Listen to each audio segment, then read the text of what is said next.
folks, today I'm here to talk to you about Socratic Seminars. Socratic Seminars are a great way to get students communicating, both speaking and listening in the classroom, and can be applied in a variety of ways. So let's take a look.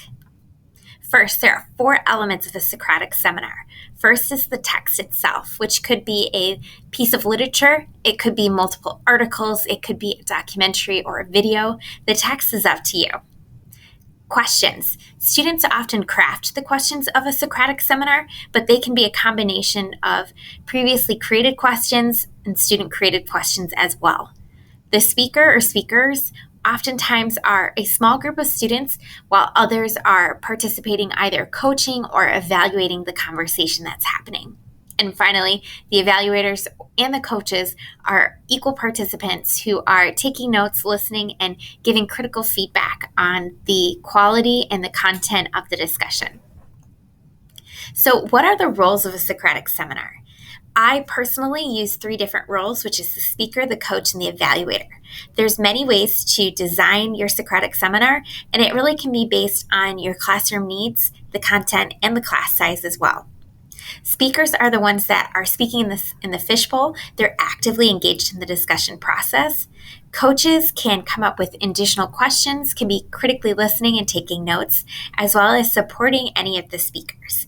This is a great role, especially if a student is apprehensive, sharing their ideas in class. And finally, an evaluator is critically listening, also taking notes, and providing some honest feedback about the discussion.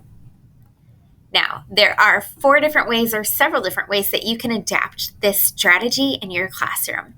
First, you can create a fishbowl discussion and around a certain topic or text. You can also jigsaw reading, so you can have multiple rounds of a Socratic seminar where different students focus on different texts or aspects of a unit. And finally, you can challenge students to lead the discussion. Again, it's all about empowering students with voice and choice and giving them an opportunity to become leaders and to use their communication skills in a variety of ways. And then finally, you can promote collaboration and reflection through different versions of the Socratic seminar.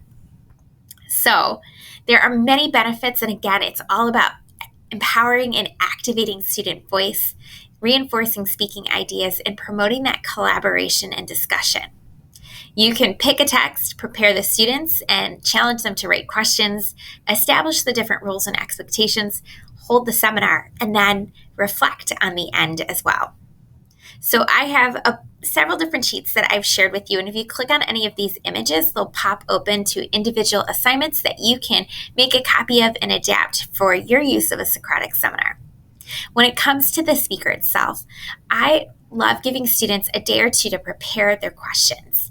In addition to preparing questions, they're also preparing answers and analyzing that information. So they're gathering evidence, they're getting ready to have a conversation and to engage with others. Now, at the same time, too, I always like to do a reflection at the end.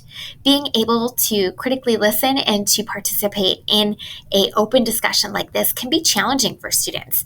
It can also help students to gather new information and new insights. So that reflection piece at the end is a valuable part of the learning process.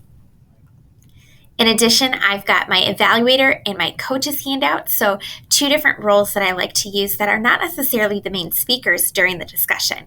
The evaluator is taking notes and looking at the positive things that are happening during the discussion while also noting some areas to work on.